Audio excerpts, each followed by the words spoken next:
The mud around Actium doesn't just stick to your boots. It swallows your soul. I wiped a mixture of brackish rain and sweat from my eyes, staring out at the gray expanse of the Abrakian Gulf. Somewhere out there, Octavian's fleet was waiting like a wall of iron. But here on this god-forsaken spit of land, the enemy isn't the boy in Rome. It is the air we breathe. The hum of mosquitoes is insufferable now. It's a rhythmic, maddening drone that follows you into sleep. If shaking from the marsh fever doesn't keep you awake first. I looked over at Lucius. Yesterday, he was a Triarius of the 10th, a man who'd survived the Parthian sands. Today, he is a shivering heap in the corner of the tent, skin the color of spoiled cream, teeth chattering despite this soupy heat. We're a grand alliance, or so the scroll says. But I look around and I don't see Rome. I see Egyptian mercenaries, sharpening curved blades, Levantines muttering in tongues I don't care to learn, and Greeks who look at us like we're the barbarians. We're out of grain, out of clean water, and rapidly running out of patience. Then a heavy, sweet scent wafted through the damp air, incense and roasting peacock, and I turned my head towards the inner promontory. There she is, the Queen of Kings. Cleopatra's pavilion stands like a golden blister on this gray landscape. While we pick weevils out of our hardtack and slap at malarial flies, she's reclining on silks, drinking wine that costs more than my family's farm. The generals, men like Domitus, are past the point of whispering. I heard them shouting in Antony's tent this morning. Send her back to Alexandria, they begged. This is a Roman fight. But Antony, he's gone. Not dead, but gone. He walks past us with eyes that see right through the legions, looking only for her. He's forgotten that a soldier follows a leader, not a lover.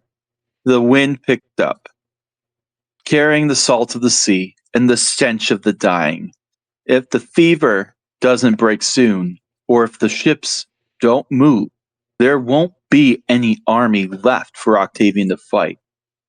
We'll all just be bones in the mud, forgotten by a general who couldn't say no to a queen. I'm Brandon.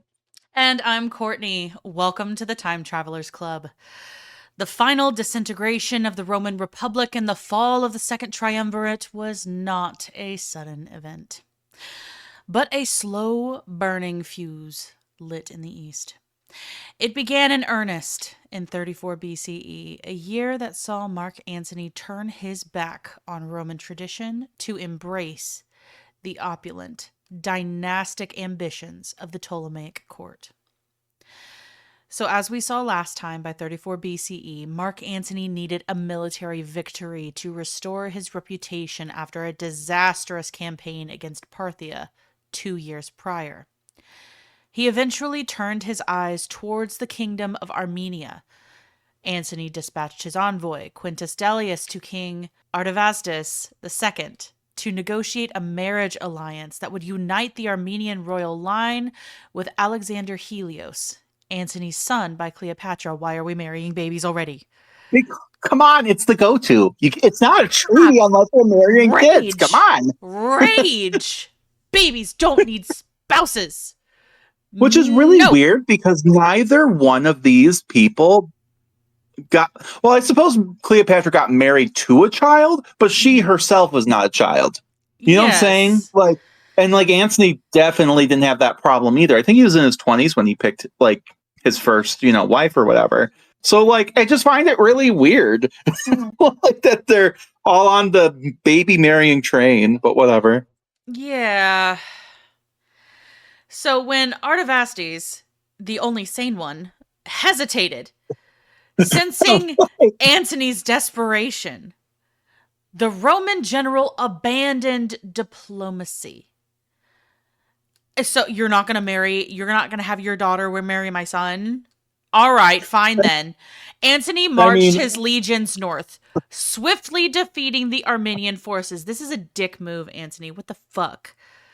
but also, all right. So, like, on the one hand, we're like, "Yay! This guy doesn't want to marry his child daughter off to another child," and that's like, oh, only because Antony's desperate. Though, if Antony hadn't been so desperate, that would have been fine.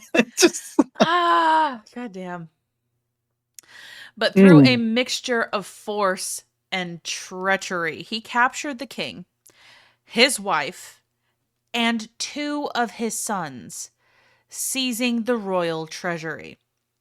oh, that's cool. So he has like the whole royal family hostage. Nice. Oh, we love that. Antony, you're getting messy. Well, messier. I mean, to be fair, they've done this since Gaul. I mean, yeah, they have. They have. I don't deny that. They have. it just feels like it's been a while. That's all. It's still icky. But traditionally, a Roman general would return to the temple of Jupiter in Rome to celebrate a triumph, offering the spoils to the gods of the city. Antony, however, brought his prizes to Alexandria. In a spectacle that scandalized the Roman Senate, Antony staged a Roman triumph down the wide boulevards of the Egyptian capital. The procession was a fusion of Roman military might and Hellenistic divinity. Antony rode into the city not as a Roman consul, but dressed as Dionysus, the god of wine and conquest. Revolution, but yes. Well, I mean, here's the thing. Conquest in this scenario, right? Yeah. Because we talked about this. They tried to rebrand Dionysus, right, as like this conqueror. It's like them taking control of the narrative and making him less of a scary god of revolution who lets women, like, be like the head people and stuff like that. It's like, okay. And so over time, they did transform it, where like Dionysus is going over and conquering the East and, raping and killing Amazons. And it's gross. We don't think here on the Time Travelers Club, don't believe Dionysus would do that, but that is the narrative. So it is in this scenario, exactly that of conquest. It is the sterilized version of Dionysus then. It is the sterilized version of Dionysus being the god of wine and conquest. That is not what he is. It's the version that meets their needs, right? Because he was more than happy to celebrate himself as Dionysus, god of revolution, before. Yes. Right? Now it's god of conquest. Which, like, it's so icky. I hate. But he was driven in a chariot to the applause of the Greek and Egyptian populace. At the end of the route, he did not present the prisoners to Jupiter, but to Cleopatra. Oh. She sat waiting for him on a silver dais, enthroned on gold, accepting the captive Armenian royals as a tribute to her own power. Which this hot, but messy. Oh, super messy. Like, bad messy. So this is the thing, right? On the one hand, a lot of this is being filtered through a Roman lens, right? To us. But also, I could see it. Okay. And the big problem here is that when we think of a triumph, we're thinking, oh, it's like a parade, right? It's not just a parade. That was religious. Like, first of all, right off the bat, you're supposed to have a triumph starting with going through the gates of Janus. That is the official end to the war, and where like you go through ceremony and kind of pragmatically, but at the very least ceremonially, like, you're handing over your weapons to come into the city, right? Yeah. So like there's a way of doing these things, right? And you are pissing off their fucking gods by having it anywhere else. And then just to really put that cherry on top at the end, right, like also blasphemy this entire time because you're blending all this other crap that's not supposed to go in. I mean, like, imagine if someone did some of this stuff at like your church, I guess, or whatever today. Like, people would be big mad, and this is no different. And then Yeah. just to really put the cherry on top, to like do all this to Cleopatra. First of all, a woman, gross. Second of all, a mortal. She claims to be a god. And yes, we understand that in Egypt, she's a goddess. End of the sentence. But to the Romans, they're like, this is just some broad. It's not a good look, Antony. No, it is not. And like I'm gonna be so crude. He is so pussy drunk and wine drunk and power drunk on this. I'm just like, oh, yeah. Oh God. This is the moment where I'm like, I really just don't have a good explanation. What did you think was going to happen? He Right. literally Also, thought himself Cleo. invincible. Like Well, the also only Cleo for explanation going on here. along. Yeah. Literally believing themselves invincible. That's why I'm like, there was a point where maybe at the beginning this was a more political thing for them getting together, and they were like into each other. They're like, hey, you're hot. I think by this point, we are making dumb choices. Right? I think how is this ever going to end well? Right? Like, yeah. You didn't just have like a parade or a festival or something. Like it was a triumph. And you're twisting it. Like Rome gonna be big mad. Right? Yeah. And yeah. And also like the presentation of prisoners and the captive Armenian royals. Like Armenia is still in theory allied with Rome. Mm-hmm. Like the fuck. It's like you just took it upon yourself to put us in an like essentially a political crisis. Armenia's now, I'm sure, doing great without their entire system of government. I'm sure they're doing fucking fine. Like, what are you doing, bro? Here's the thing. And this is gonna sound interesting. I do fully believe that between these two people, probably with the substances that they were consuming, with the way that religious doctrine and politics were completely intertwined, the power that they actually held, they started to believe in their own mythology. They literally believed themselves immortal. For sure. I think that's exactly what we're seeing here. Because up until this point, Cleopatra, Mark Antony too, to be fair, we've seen they were very good political animals. I would say Cleopatra a little bit more. But Mark, to his credit, Mark Antony, this is the beginning of he's like pussy drunk, straight up drunk idiot, right? Yeah. Who's not politically savvy and all that. And I would say if you're basing it from this, absolutely. But and they almost paint as like the slow decline and things like that. I think it's like you said, because we have to imagine there are years in between all these events, right? Mm-hmm. They're like you said, they've just started to drink their own Kool-Aid, And we've seen this happen to people. Like we have seen this happen to people in real time, in our lifetimes. Well, Julius Caesar too. But yes, that too. But like Julius Caesar drank his own Kool-Aid, and we see what happened. He started wearing those fabulous boots, but like people weren't a fan. He couldn't read the room anymore. You get your finger goes off the pulse of the people, and then you can't find it. Exactly. And it's just kind of unfortunate to watch this happen again. You're like, a little bit more than kind of. A little bit more than kind of. I mean, at the end of the day, these were all rich people and things like that. But like again, we get Cleopatra in particular is painted as this whore, which she wasn't because she was with like two people and she never cheated on those people. But whatever. but like we've seen how much good she was doing for her nation.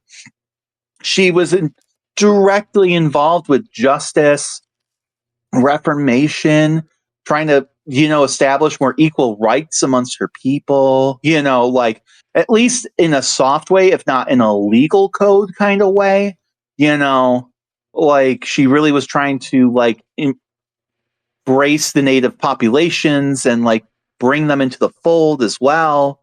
And yet now she's leaning into it, the hedonism, more than any pharaoh had by this point, right? Like they're all rich, they've all been hedonists, Yeah. but like now, like, yeah, this is grand, and I don't know, it's not good. And it's not a So good look. no, I can't paint this in a way where it's a good look. I want to find a reason where I'm like, okay, now I understand why they did this. This makes sense, but I just don't have one. It's not there. It's not there. So but this isn't the end of it. The triumph was just the beginning. The true political earthquake arrived days later at the Great Gymnasium of Alexandria in a ceremony of breathtaking arrogance known as the Donations of Alexandria. We kind of talked we touched on it for a minute at the end yesterday. Mm-hmm. Or yesterday, I sound good. Last time. We didn't even record it yesterday. It was just, I don't even know why I said that. But now we're going into the nitty gritty. Yeah. And Antony and Cleopatra sat upon golden thrones. God, starting off strong, surrounded by their children. Cleopatra appeared in the sacred regalia of the goddess Isis, declaring herself Queen of Kings, which, I mean, yes, but still. I'm going to just convince myself that that's Roman propaganda, but I don't know anymore. I don't know what's real anymore. While her son, Caesarion, dressed as a king, was titled King of Kings. See, this is where I can almost believe she did that then, right? Because that is like kind of like a throwback to like Persia and like Egypt when they were like, King of Kings. Like, okay, because she's not making herself queen of all the kings around the area, but it's more like, okay, in the legal sense, she is the queen of Egypt, and her quote unquote consort is her son. Not that they're married, but as in co-ruling. Mm-hmm. So like that actually could be a thing, and that's branding, girl. The branding's not there. No. Then Antony, in full Dionysus garb, redistributed the geography of the Roman East as if it was his own personal state to do so with. No one's asking the opinions of the people living there. I mean, why would they? I hate that statement, but why would they? So we have little Alexander Helios, who was just recently betrothed and dumped. Oh, baby had his first breakup. Let's say, let's do the math here. It's 34 BC. This kid's 6. All right, 5 or 6. Oh my god. So I'm going to take a moment to put the really problematic political spin aside and just I'm going to imagine how cute these kids kind of look, though. Okay. So they have little costumes too. Mm-hmm. So he is dressed in Median garb. Okay. So Media, if you don't know where that is going to be in where modern day, it's Persia, which, that's going to be, where Iran and all that is. So it's in if you're in the Persian Gulf, in the mountainous areas there, you're in the right territory, right? So that's Media. And they were contemporaries to the Persians at one point. Okay. So he's named as King of Armenia. So, hey, he got dumped, but he got to be king of the area. he got to own his girlfriend's house essentially. 6-year-old, because we just traded a king, queen, and their entire royal family and government with a 6-year-old. Oh, babies don't need jobs. Oh, he got multiple though, girl, because he's also king of Media and Parthia, territories Rome didn't even control. They don't own it. He's just given other. It's like It's almost like Greenland being the 51st state. No, you know what it reminds me of? Hold on. Somebody writing their will and donating like money on money on money, and you're like, okay, so what accounts do you have this money in? I don't know. I'm homeless. Like, it's like, and in my will, I bequeath my neighbor's house. like what the fuck? What? Do you own it? No, but that's not the point. I can't with this shit. So then Cleopatra Selene is given Cyrene, okay? Like the area, it's got, like Cyrene is like a broader area. Mm-hmm. It's like right next door to Egypt and Libya. So most of North Africa. Okay. Which they do, I guess, technically, quote unquote, own at this point. Mm-hmm. Ptolemy, little Ptolemy, only 2 years old, dressed in these cute little Macedonian robes. Like, I'm just like, oh, he's got to look so cute. Was awarded Syria and Cilicia. Oh. It's like where his parents met. He gets to own that. That's so nice. And then Caesarion. But it's like, well, we can't leave Caesarion out, right? But he's king of kings. He's king of Egypt right now. So what do we give Caesarion? Well, he received the most dangerous gift of all. Antony decided, in all of his wisdom, to publicly proclaim him as the true, legitimate son of Julius Caesar. Is he trying to get this child killed? Oh, like, is he trying to get this baby killed? to be fair, he's not a baby. I mean, he's a kid at the end of the day, but he's like in his teens. Early teens, I think. I don't give no fucks. Okay, here's the thing. I'm a mama. I'm a mama of 3. Okay, I'm a mama of 3. My oldest is 14. That is still my baby. She will be my baby until I die. Okay, like regardless. That is a baby. That's a baby. You're trying to kill the baby. What the fuck? This is why you women just get hysterical. That's why you need husbands. Fuck that. You need a husband. I don't need shit. I got one. I know you do.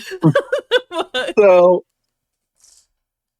at any rate, this declaration was a direct existential threat to Octavian and Rome. Antony absolutely knew what he was doing here. But I don't know what the game plan was, but he's feeling confident. Apparently. Now, as we've said before, Octavian was Caesar's biologically great nephew, right? Mm-hmm.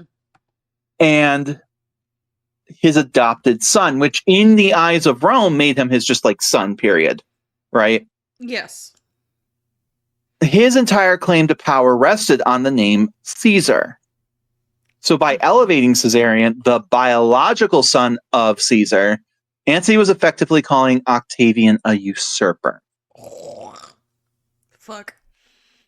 I feel like Octavian's just not one of those people you fuck around and find out with, but... I mean, but at the same time, they don't understand the depravity of this individual as of yet. Oh, I think Octavian... Well, Antony, I think, understands the depravity. But yeah, but that's the problem is, like you said, no one else does. Mm-hmm. And so he's going to spin it. That's what he does. Spin Dr. Supreme. Mhm. While the kings were made and unmade in grand ceremonies, the sophisticated bureaucracy of Ptolemaic Egypt continued to function with clockwork and precision. A surviving artifact, Papyrus Bigam 45, offers a rare glimpse into this reality. Dated to February 23rd, 33 BCE, the document details a royal ordinance granting tax exemption and export privileges to a Roman named Publius Candidus Crassus. He's going to be important later. Mm-hmm. Candidus, or Canada, as I like to call him, Canada was no minor figure. He was Antony's most trusted land commander, and he would be important later in a very famous battle. I don't want to give spoilers. But the papyrus remains a haunting connection to the past because of a single subscription at the bottom in a different, hurried handwriting. It says Genestoi, or Greek for make it happen. Historians believe this is the personal autograph of Cleopatra herself, signing off on state business in the calm before the storm. So, She's not, she's just not immune here. whoa, no, It- she's yeah. not. And she is not an instant bystander in the least. So, when news of the donations reached Rome, the shock was visceral. Antony sent a formal report to the Senate asking for ratification of his new map, but the two consuls for that year, Anabarbus and Sosius, were staunch Antony supporters. They suppressed the report, knowing it would be political suicide to read it aloud. Which, man, these guys are pretty loyal. Like, damn, it's giving the current White House like, like a In it, little bit. in Like, terrifying 4K. oh no. It's just uh, Yep. like I'm gonna read this out loud, guys. Like, I don't want to do oh, it. what is Antony's end game? Like, hey guys, I just gave a bunch of our lands, just sign here. What? Concernicus Maximus. Concernicus is me. Yes, Concernicus has things to say. Yes. Octavian, however, needed no official report to begin his attack. As the triumvirate legally expired at the end of 33 BCE, a ferocious propaganda war consumed Rome. Because if you control the narrative, you control the people. Mm-hmm. From Alexandria, Antony fired off letters accusing Octavian of hypocrisy. He claimed Octavian had illegally removed the third triumvir, Lepidus, and taken his armies. He argued that Octavian was blocking Antony's veterans from settling in Italy and that Octavian's very name was a fraud based on forged adoption papers. Woof. Woof. Woof! Bark Also, like a dog. Damn. I mean, we know at least, honestly, probably all of it true, right? Like, we know he did that to Lepidus. Mm-hmm. We know that. It's pretty easy to prove if Octavian was blocking the veterans from settling Italy, because if they ain't got a house, you know, and then so I don't know. Yeah. I don't know if Octavian was using forged adoption papers, but in what we know of Octavian, I wouldn't could believe it. surprise me. I think that's the bad part. It would not surprise me to see Octavian stoop that low. But, of course, history has two sides, right? Yeah.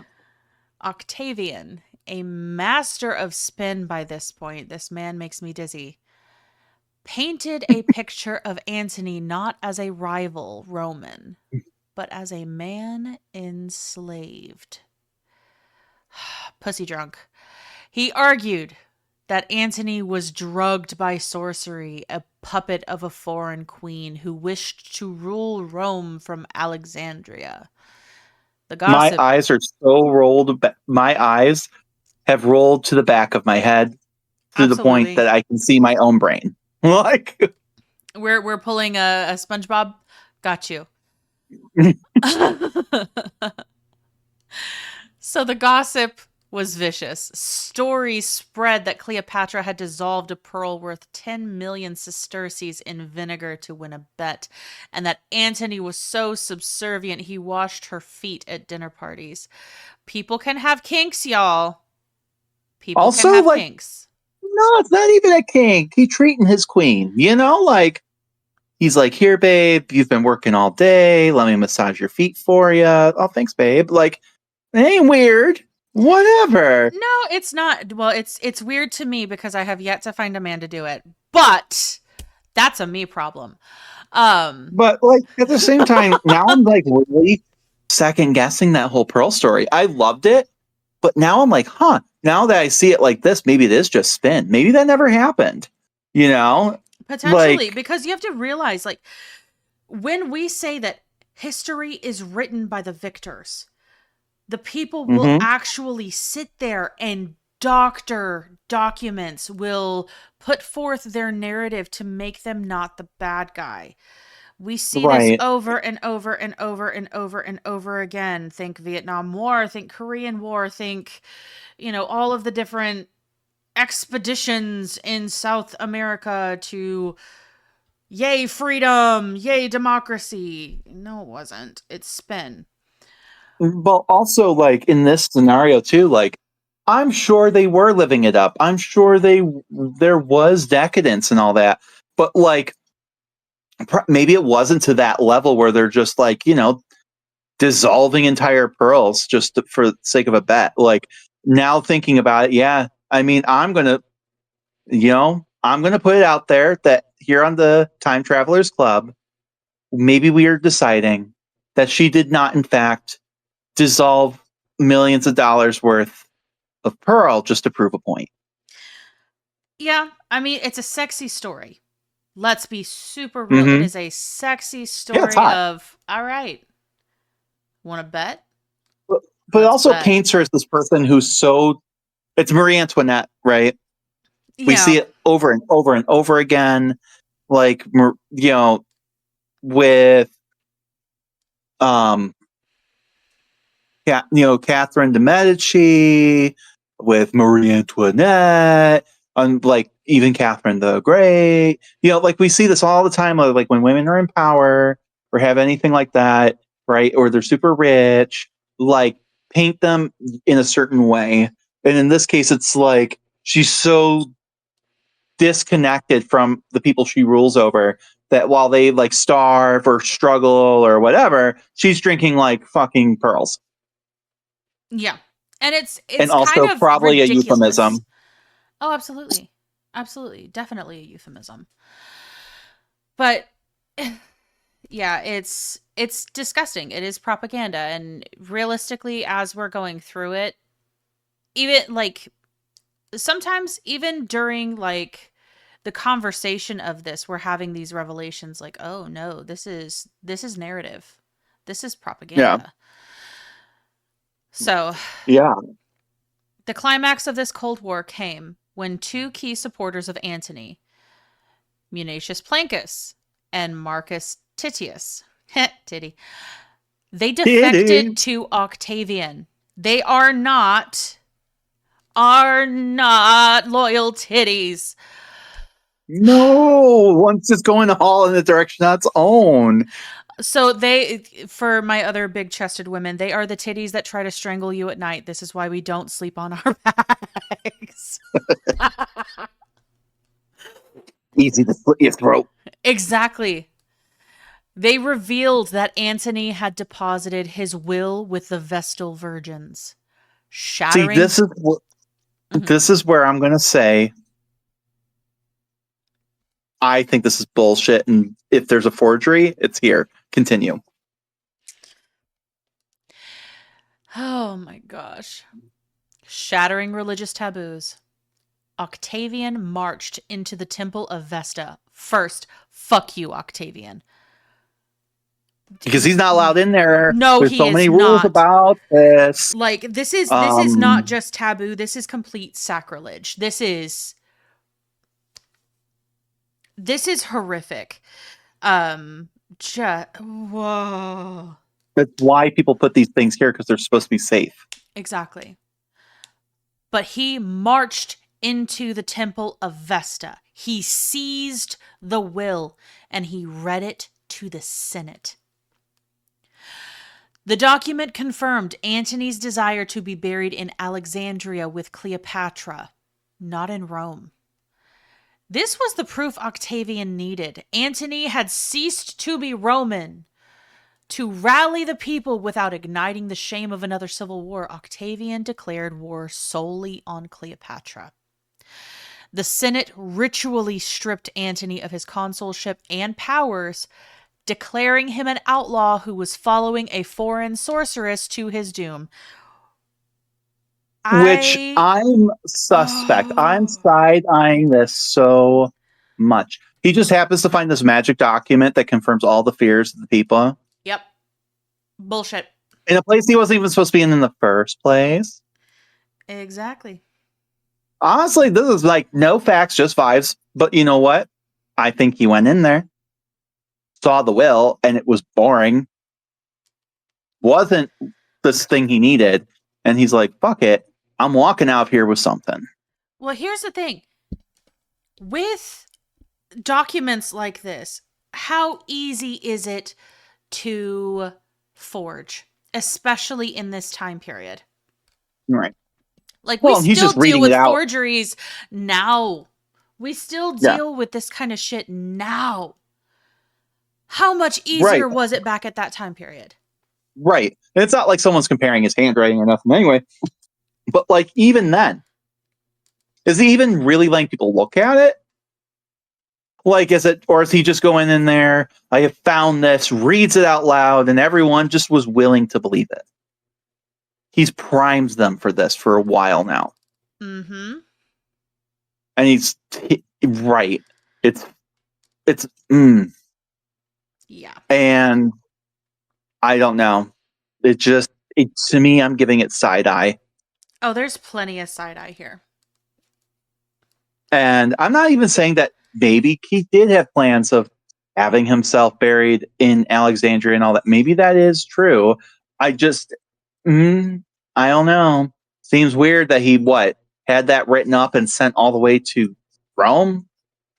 Yeah.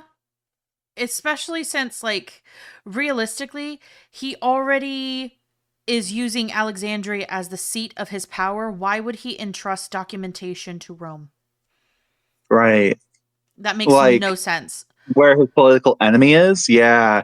And like, again, then it's like, well, maybe he wrote it before he went there, which is what Octavian's trying to spin here. I don't buy it, personally. No. There's nothing to purchase. and there's like Plancus and Titius here. You know, how easy is like, okay, I have a plan. You're going along with it. This is what's going to happen. And you guys are going to vouch and say you told me that was there. It wouldn't be hard, you know? It wouldn't be. Especially since when these guys feel they feel like they're justified doing it. Absolutely. It's not lying. You're just lying to the people for their own good. Mm-hmm. Yeah. So I don't know. Our stance is we're not sure we buy it, Octavian. Bullshit, Octavian. But in any case, by 32 BCE, the Mediterranean was now split in two. However, the declaration could not have been unexpected, and it may have even come as a relief. But what may have been a surprise, at least for Cleopatra, was its terms. She herself had not engaged in any hostilities towards Rome, and she had done everything possible to make herself this like ideal vassal. And even if she had certain privileges, all this time she we have seen that she had maintained order in her kingdom, supplied Rome whenever they called upon her to do so, except that one time during the Civil War, but whatever. And even to the detriment of her own people at times. So something I don't think we ever mentioned, when Caesar rocked up, right? Mm-hmm. Knocked her up and was leaving for Rome because Antony was drunk.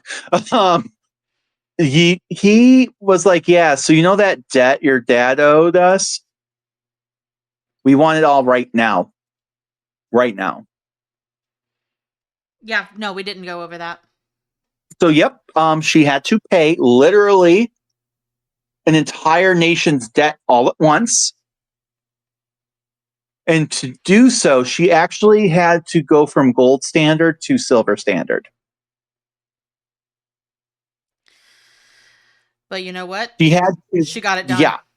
She And then he used all fucking that got it money. done. Yeah, she got it done. But like, it, to be fair, was kind of at the detriment of her own people. But like, right, she paid off the balance, and then Caesar used that money to have 12 days of party and all his triumphs back in Rome. Also, she wasn't invited. So, really awkward. But anyway, but yeah, so like, we've seen her, she's never done anything to like intentionally sabotage Rome or anything until honestly these donations. And that's why I'm like, girl, what you doing? Like, it's not a good look. No, it's And not. but to me, like, she's never done anything that deserves this open like war of No, declaration of war. and that's the thing. She never has done anything that deserves an open declaration of war. They are Yeah, using this as an excuse. yeah, and because that's just the thing. Octavian's doesn't declare war on Antony. He declares war on Cleopatra. Mm-hmm.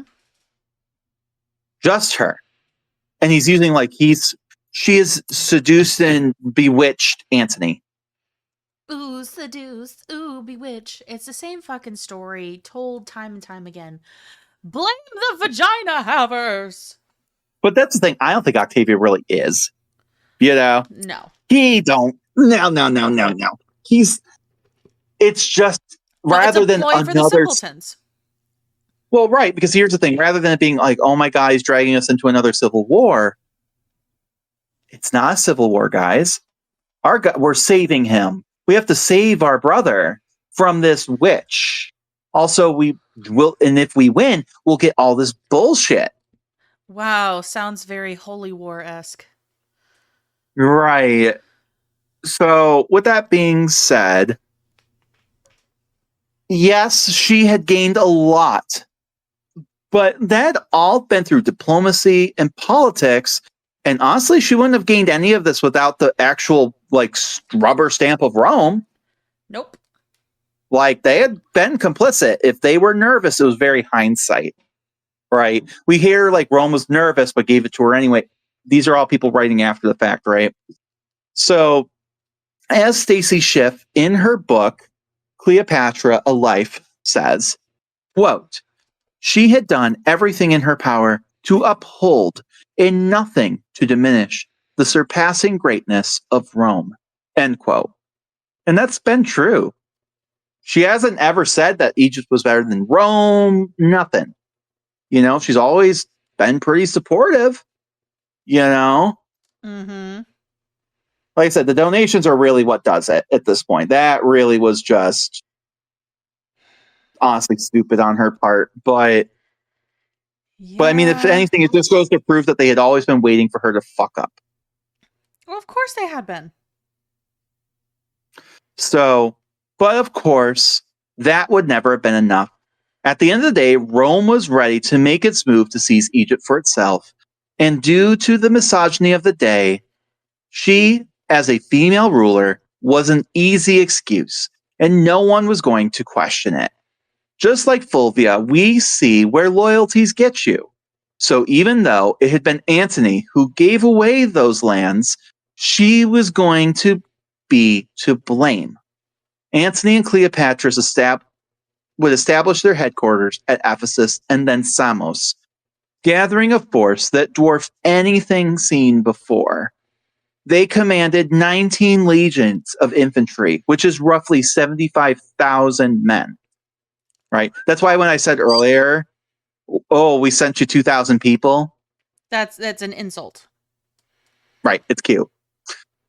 And also when Fulvia raised 8, that's insane. Like God, the math on that. But anyway, like what, 20,000 men or more? Something like that? Probably more. They also had 12,000 elite cavalry and a massive fleet of 500 ships. The experience, popularity, and numbers were all on Antony's side here. As we've seen, he was by far the more skilled commander, or at least the one with the most hands-on experience, behind whom stood the most powerful dynasties in Asia. So he's got the money, he's got the people, he's got the actual experience. Mm-hmm.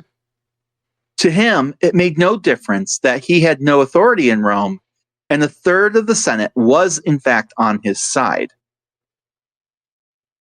However, this political coalition was fragile. Over 300, because again, Roman men ain't shit. Just because a third of them are loyal to you, please. Yeah, You might as well not have them. Exactly. They're easily But turned. Over 300 senators and both consuls had fled Rome to join Antony, but they were uncomfortable with Cleopatra because cooties. Oh, But boys, really, please.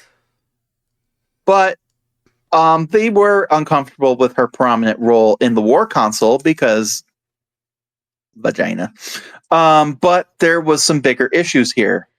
As a quote unquote foreigner, Cleopatra would never be legally recognized as Antony's wife under Roman law, even if he had divorced Octavia, which he sure did, guys. When he had done those denunciations, he also put out there he was divorcing Octavia. I You can mean, keep the kids. you can keep the kids.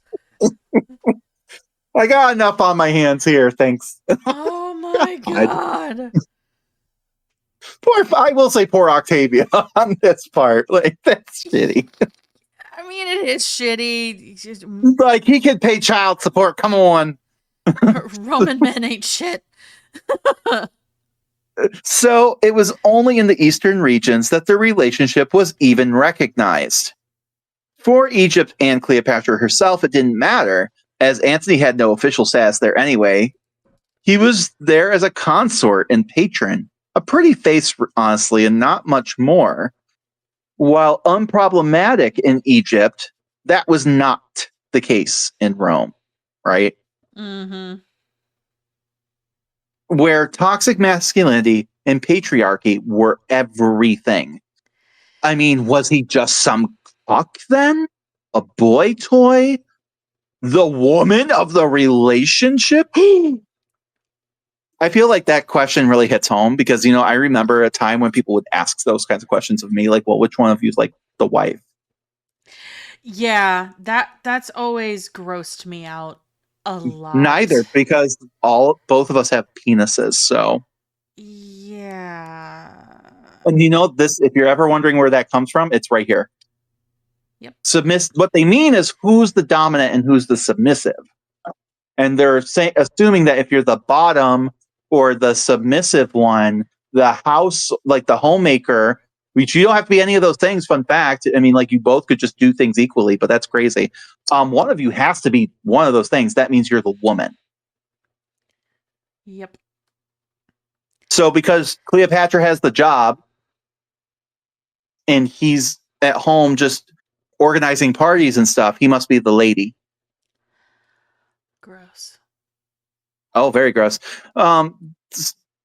But the very thought of this caused these men to clutch their pearls.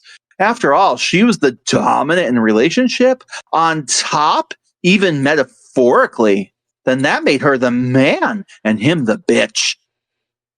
Oh my god. And Mark Antony, the visual epitome of masculinity. How dare they do that to their icon? How dare she?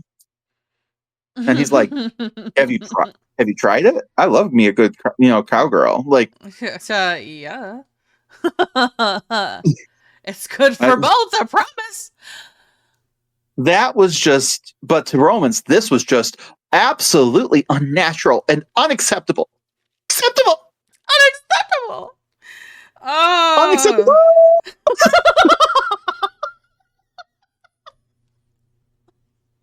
Oh. It's a Oh. city of lemon grabs. Oh god. For Octavian's part though, this had been a plot for 12 years now. It was Antony's actions that had made him a traitor of Rome, according to Octavian. He was just so heartsick about the state of affairs, and he felt so affectionately towards him and even entrusted him with a share in command and with a much loved sister. Octavian was quick to point out that he had not declared war even when Antony had humiliated his sister, neglected their children and his previous children, and then bestowed upon another woman's children the possessions of the Roman people. We are not going to acknowledge here that we seized those people and their possessions because of colonialism and never asked them for their permission either. But it's different this time. And of course, Octavian really didn't want to go to war. He just wanted Antony to see the light that Cleopatra was the problem here, and he just needed to leave her. Sounds like a little bitch boy, honestly. But all of this was a ruse. He knew that Antony could never win a war without her, and he knew that Antony would never leave her because of it.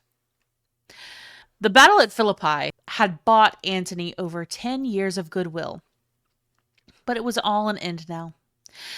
He had been away for far too long and was unrecognizable to his own people.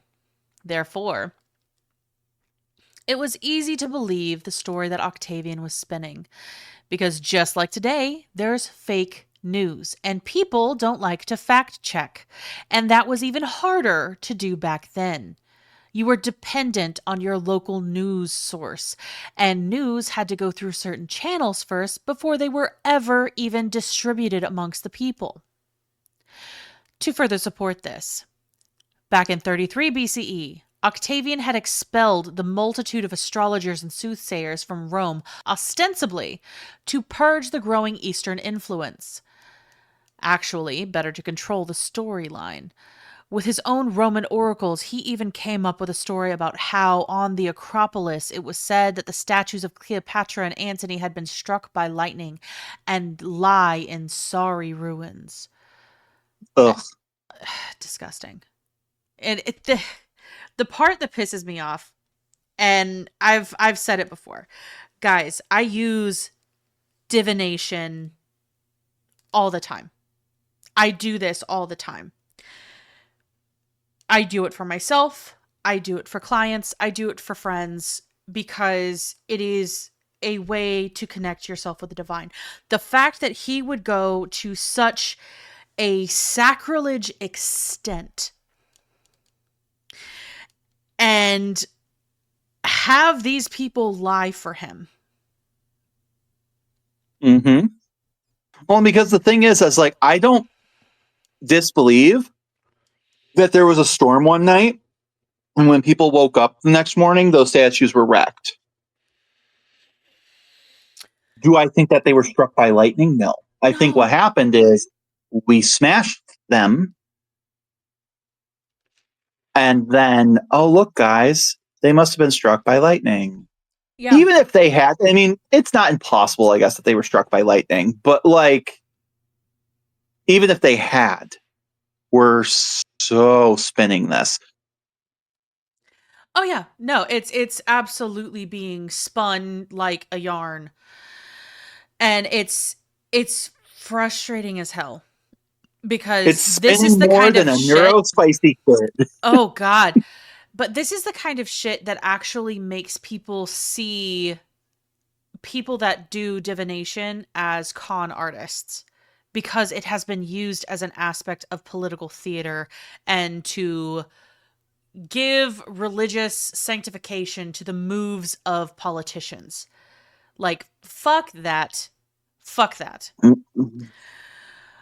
But of course, there was Cleopatra. Octavian would spin her as a brutal, bloodthirsty queen. All I'm seeing is Queen of the Damned right here, and I'm just like, damn, Cleopatra, get it, girl, get it, get it, get it. But that Like, is exactly who he is describing. mm-hmm. And then he also goes and throws in there, essentially, she's not even that hot, guys.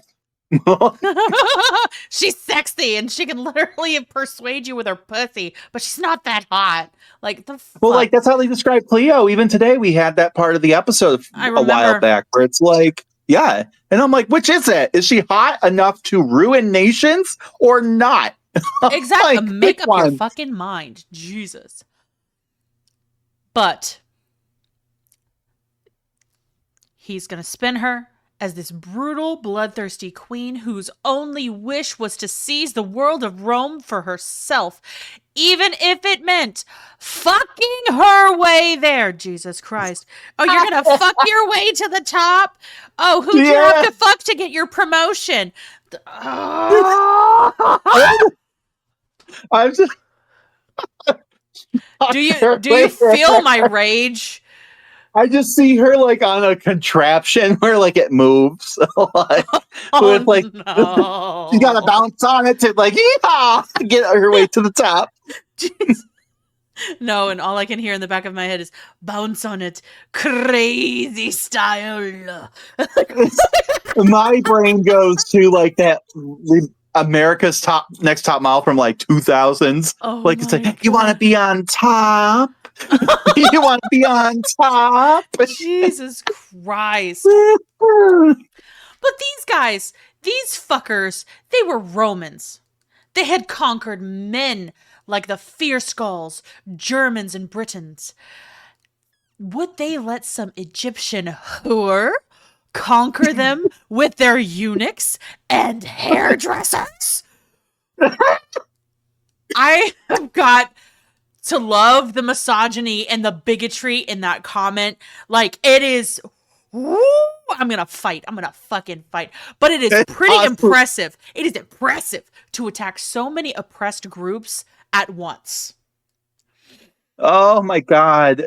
Not the hairdressers. Oh my God. They're not just shaving their heads. Like, again, which is it? Are they pathetic and not real men? Or are they able to kill you? Like, which is it? Pick one. Pick one. Pick one.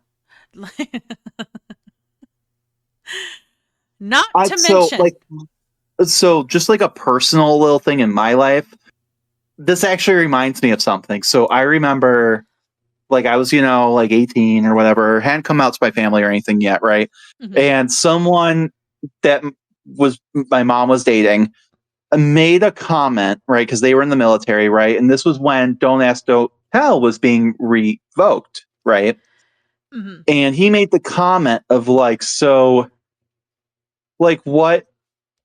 Like, he doesn't like the idea that gay people could be in the military. And I'm like, why? Who gives a shit? And he was like, well, like, what if they try to like, force themselves on me? No, that's the and thing. Like, he was also the same guy who made comments about like, them not being good enough for the military because they weren't manly enough. And you're like, which is it? Are they so scary that they're going to rape you, or like because they can overpower you, or are they like weaklings?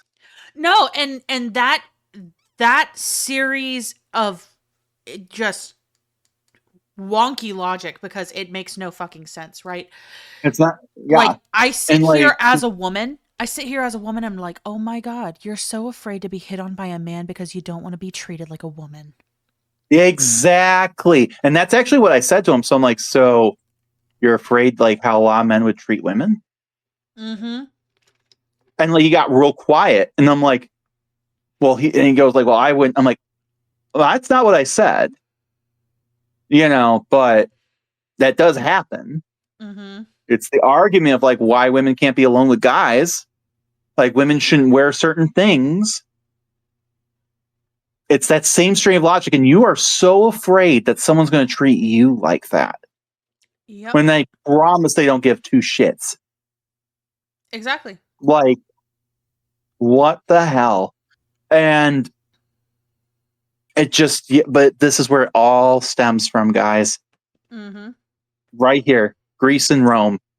Absolutely. Which is fucking gross.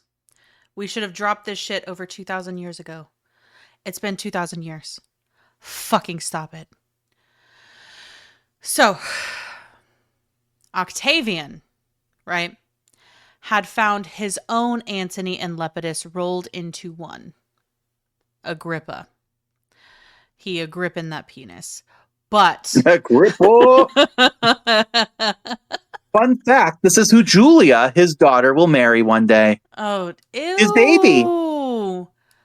Yay! I made it gross again. Oh, It's yeah. always about the child marriage. It's all about the child marriage, and now I want to vomit. But he had the jock skills of Antony with the golden retriever personality and loyalty of Lepidus. He eagerly supplied the raw military skill his commander lacked and had no quarrel with letting Octavian keep most of the glory. So Agrippa had low self-esteem. He's got natural talent and he's got skills, but he has no self-esteem to allow somebody to take your own glory. No. Yeah, I don't know. Like, I don't know, but it's interesting because a lot of people, like, I remember being told essentially, like doing this topic when I was growing up and whatever, that Agrippa was essentially Octavian. Agrippa was to Octavian what Antony was to Caesar.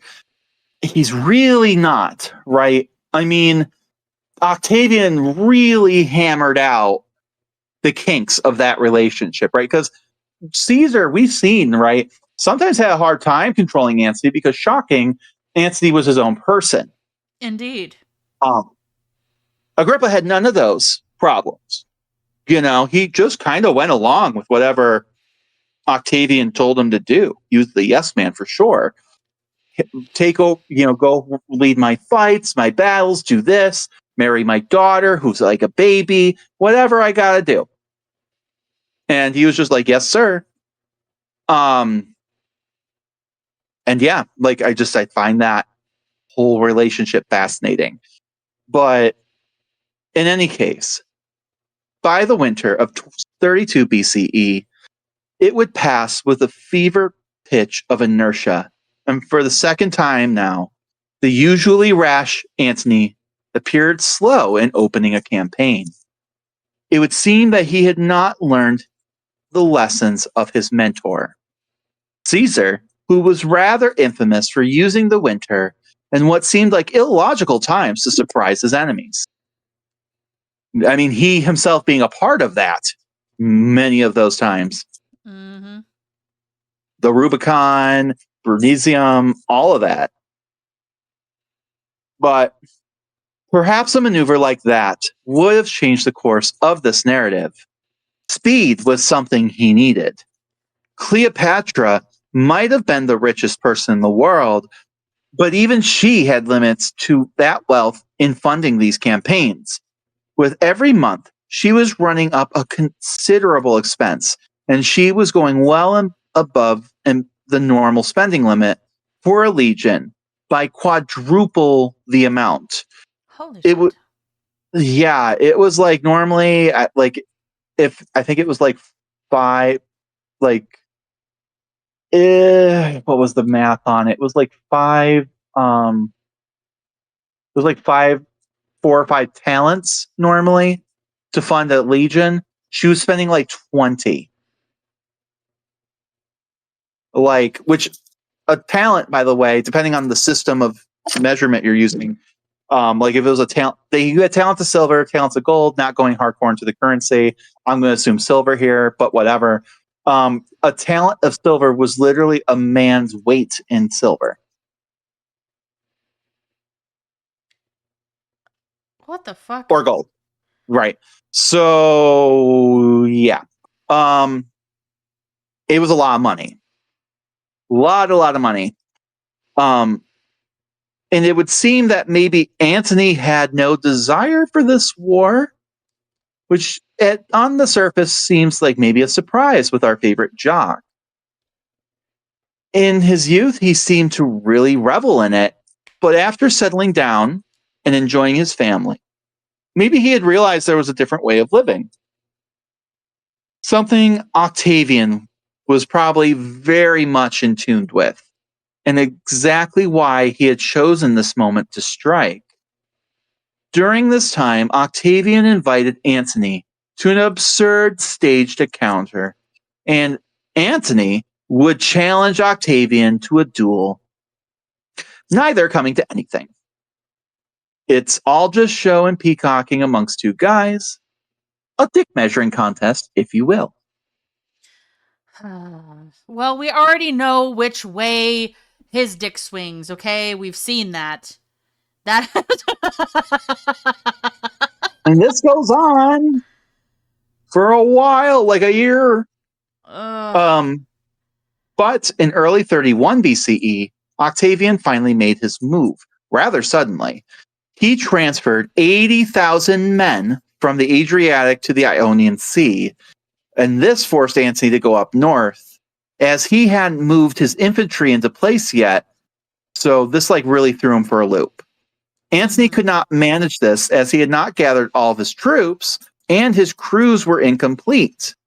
So it looks like Octavian had read his Uncle Dad's lessons.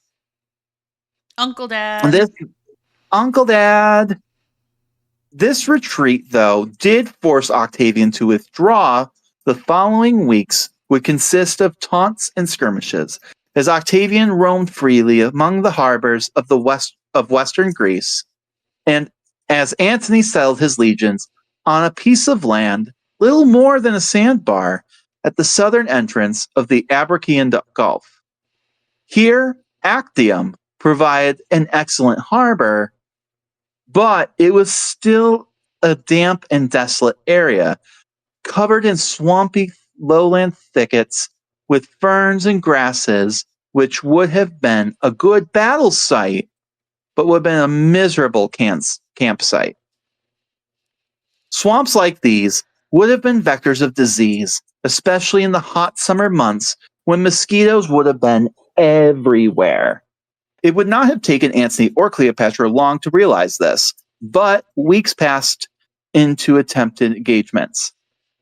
Octavian would try and fail to lure Antony out to sea, and Antony, in turn, could not coax Octavian onto land battle, so yet again, they were at a stalemate. Because, war is not always just battles and glory. Sometimes it's real boring. It's hurry up and wait. It's real boring. Hurry up and wait. Octavian decided to focus on cutting off Antony's supply lines, though, at which over spring and summer he proved highly successful. Because we have to realize kind of the geography here, which we'll get to in a bit. But Antony at this point is relying on the sea, routes for people to provide him supplies more so than the land routes. And it was through this that bit by bit, Antony and Cleopatra began to seize the advantage. At this time, the question of strategy must have hung heavy over Antony on whether to continue to wait it out or to meet Octavian out at sea. But that is not to say that from Octavian's point of view, that Antony's camp looked in dire straits. From the distance, his soldiers would have seen a splendid sight with vast variegated armies and flashes of gold-spangled and purple-red robes. As Stacy Schiff again described it, quote, towering Thracians in black tunics and bright armor mingled with Macedonians in fresh scarlet robes, in fresh scarlet cloaks, Medians in richly colored vests, and Ptolemaic military cloaks woven with gold might feature royal portraits or mythological scenes. The scruffy Greek lowland blazed with the costly equipment, with gleaming helmets and gilded breastplates, jeweled bridles, dyed plumes, and decorated spears.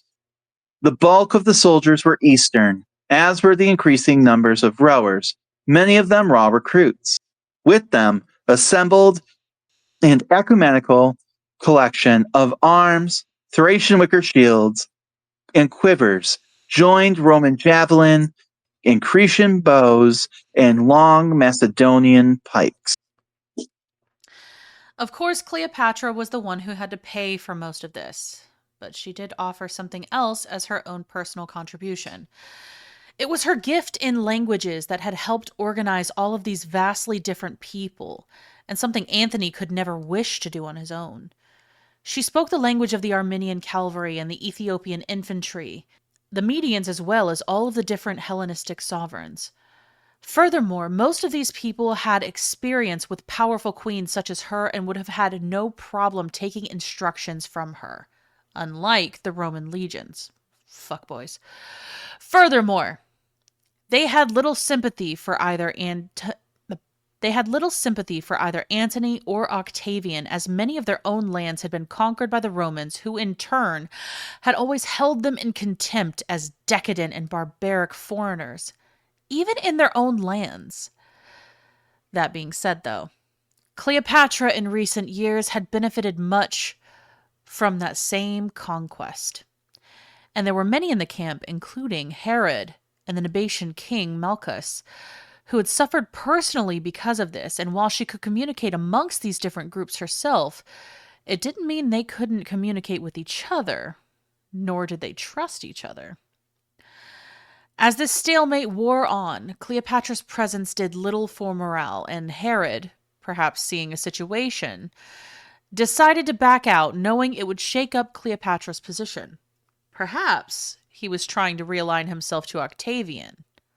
Or perhaps he thought that by backing out, it would force Antony's hand into dismissing Cleopatra, as he had no intention of Antony losing. But with that being said, Cleopatra occupied the vital position in the camp and did little to apologize for that position. After all, she was Egypt's commander-in-chief, and she rightfully believed that war preparations and operations were her duty, no different than if she had been a male pharaoh. Her failing, however, may be that she felt that Antony was the only friend she needed.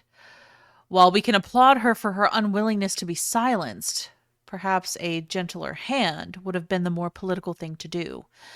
She seemed to have been able to do that before, but perhaps this is proof that she has gotten more emotionally attached by this point. And let's not forget that there were Romans here, and they were absolutely not okay with her authority and status as an equal partner. Their pride and misogyny just wouldn't allow it, even though it was thanks to her that they had all of the best gear and food that they could ask for. Again, we see her in a position where no matter what she did, she would be wrong. And perhaps she had backed herself into a corner. By not standing down, she was upsetting the balance of the camp. But if she relaxed a little bit, it was possible she would just be sent home. She was between a rock and a hard place, realistically. And honestly, if she had left, it would also have been bad. Yeah, I think that's right. She just, what was she going to do? And we're about to get about a lot of this in a second, but yeah, I don't know. I think honestly, who we should be blaming is Antony. Absolutely. He was honestly, he kept dragging his feet and he wasn't making a choice. And that's what ultimately screws these guys over. Like we've seen it already. He had the element, he could have taken the element of surprise, organized quickly, and then just shock and awe. Nope. They just hung out, and she's got to bankroll all this shit the entire time, But then now now they're here at Actium, and now it's a siege honestly, it's a siege. Yep. And she can have all the money in the world, and have prepped a lot of the food and stuff, but eventually it's going to run out. Like, she took care of one of the most important aspects because you have to feed your soldiers. Yeah. And honestly, it is a fucking thankless job. Like, honestly, everything that we're looking at, everything that we're reading, all I'm hearing is bitching and moaning and groaning because she is a woman. That is all I'm Uh-huh. hearing. And it's going to get worse. Oh, I But believe for it. real, like, it just, like, she laid the groundwork. It was all up to him. Mm-hmm. Like, I got you the supplies, I got you the people, I got you. You just got to make a choice. You got to do something with it. Crickets. Because he honestly, I could agree that maybe he just didn't want to do it in the first place. I wonder, But and this is one of those moments where obviously this is not canon. I don't know. I wonder if he had the thought of, war didn't get declared on me. It was declared on you. ooh, maybe, I don't know. I actually was thinking something different. I wonder if he's thinking about Parthia. I wonder if that really shattered his ego a little bit. Well, absolutely it shattered him because he got Because his up until that shit point, rocked. and he never lost until that point. Exactly. Like, And not like that, not a whole war anyway. I mean, oh, the early stuff was Caesar, but like when he was a kid and he rolled on up in Egypt and Judea the first time around, right? He kicked ass when he was with Galbinus there. Then when he's with Caesar, again, they fucking took over Rome. They kicked mm-hmm. Pompey's ass. And then once the Civil War kicked off, with like the assassins, he kicks their ass. Well, So it's like, and then Parthia happened. and then Parthia happened. But here's the thing, like, with every battle that has been up to this point, Julius Caesar was a part of it, even in spirit, right? Yeah. Parthia was the only one where he wasn't. That's true. It didn't have a rallying point. People weren't loyal to Antony like that. Antony wasn't as inspirational as Caesar was. He didn't Yeah. have that kind of bearing of himself, and he didn't hold himself to that political standard. It was a different, he was popular, but it was a different kind of popular. Absolutely. Right. And I think that, yes, he really could whip the people into a frenzy, as we saw with his orations on Caesar's death. But like you said, even then, he's kind of riding on Caesar's corpse there. Yes, he is. Like he's getting them upset about Caesar. He's and passionate as a friend. He's passionate for his friend that is now gone. Yeah. But these people aren't getting passionate for him.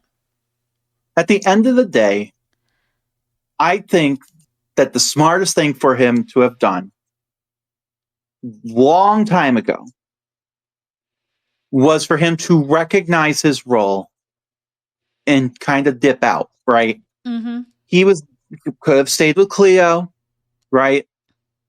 Been like, look, I've really fallen in love with this land, and I understand it comes into conflict with my responsibilities at Rome.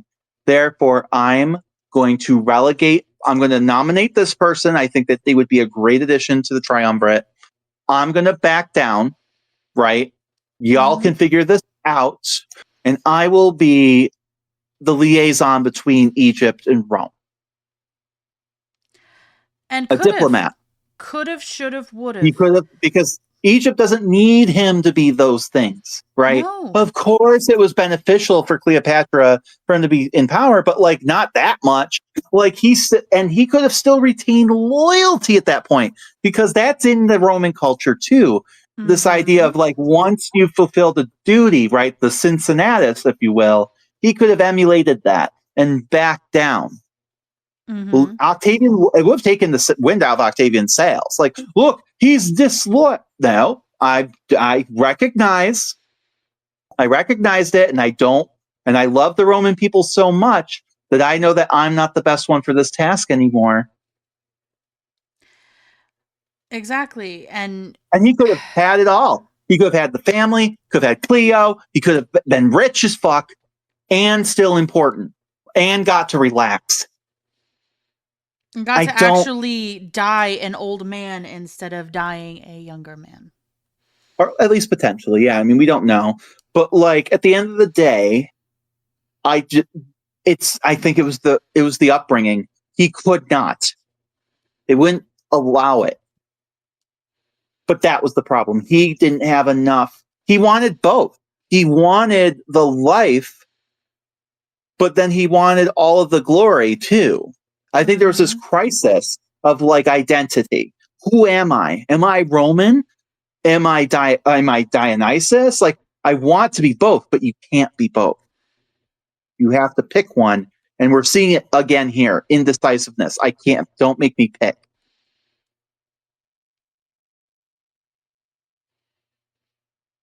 It's easier when someone else makes the decisions. Caesar. It's when he was in charge of Rome as master of the horse, he struggled with decision making, waiting for Caesar to tell him what to do. Like, He was good at tactics. He wasn't good at strategy. Like in the no. moment, he's good. Well, But he's that good when it's only in gets you front so of him. far. He's good when it's in front Right. of him. It's more of a Yeah, long-term what's the planning long? kind of thing. Like he doesn't have it. No.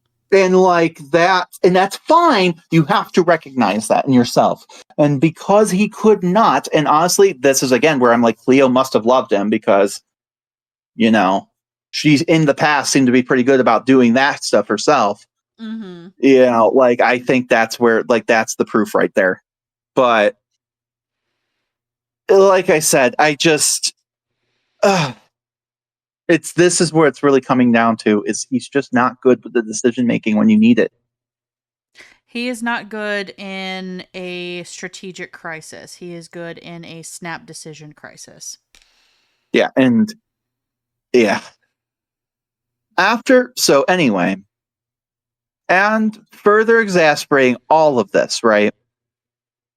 There may have been moments behind the scenes that actually left poor Cleopatra rattled and not in a good mindset to make the best decisions, right? Cleopatra failed, in particular, to ingratiate herself to a certain Ahenobarbus. Ahenobarbus, that guy from earlier, whose name we have a hard time pronouncing, was by that point arguably Antony's most distinguished supporter. He was one of those consuls. Just a little background on him. He is described as a, quote, proud Republican, and led the consuls that had fled to Ephesus that previous spring. To the Romans, he was considered to be resolute and totally incorruptible, and therefore, from the start, he had trouble with Cleopatra. As a total smack to the face, he refused to even address her by any of her titles, and he would just simply call her Cleopatra. Absolutely the fuck not. Not even a quick, Your Highness. Like, I guess it is weird because they don't believe in kings and stuff. And They it's don't like, okay, believe if I in start kings, calling but her they're your... foreign. I know. I don't know. It's weird. It's weird because it's like, okay, if you say your majesty, that almost implies you're implying fealty to her. I don't know. But No, the it point was to doesn't. say, he's like, yo, Cleo. And it's like, I don't know what the right term is, but it ain't that. It's disrespectful. What Call her the like ma'am, fuck? at least ma'am. Like mistress, something. Like, I don't know, not Cleo. It's just odd. Like, but she tried. Apparently, according to the Romans, she tried a familiar tactic of buying him off. But apparently, he rejected it vehemently because, of course, he's a Roman. And just to make things worse, he also made no secret of his opinion that she was a liability. Like anyone who would listen, like, oh my God, she needs to go. And just to make things worse, he made it no secret of his opinion that she was a liability to anyone who would listen, and that with her gone, this whole war could just be avoided. It's all her fault. Octavian's at war with her. But we would also like to make a note that he was implicated and condemned for Caesar's murder. He was probably one of the ones who stabbed Caesar. And he also fought against Antony at Philippi. So it's not like he's got the best track record either. No, dude's a backstabber. Maybe quite The literally. Like, yeah. But it would seem that after the Civil War, he had apparently ingratiated himself to Antony and had been quite loyal and instrumental in opposing Octavian this whole time. Which, I mean, I guess 12 years is a long time to be playing the long game, but, you know. Yeah, but considering how snaky Octavian is, yeah. But also, a lot of these guys. See what I'm laying down? But a lot of these guys, when they stabbed Caesar, had convinced themselves that they were loyal to the Republic and doing the right things. And so he may have been betraying Octavian at this point, too, for those same reasons. Like, he could see what this fucking kid was up to. He's not a kid anymore, but still, this guy was up to, you know, and he's like, I've stabbed one dictator before, you know? I've stabbed one. And so maybe he saw Antony, at least originally, as like, hey, I've worked with this guy, you know. But like, it had to have been pretty alarming to also seeing him stylize himself as a king. So, yeah. But the point is that he has no right to be judging nobody. No. But then again, the ones that do rarely do. Also, in a wonderful age-old tradition that we've seen pop up so many times before, can you guess it? Can you guess what he did? Oh no! What? The he babies? betrothed one of his. Yes, he betrothed one of his sons to Antony's daughters. Hopefully, one of the older ones. Damn it! Stop marrying off babies.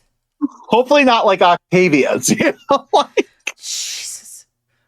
Like, hopefully, it was like Antonia, who's like way older. Yeah, she would probably Antonia. Be in her 20s.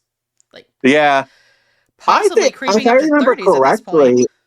Yeah, but I think if I remember correctly, she's already married off to like the king of Parthia or something like that, or Pontus, something like that. Yeah. But so it probably was Octavia's daughters. Oh no. The babies. No.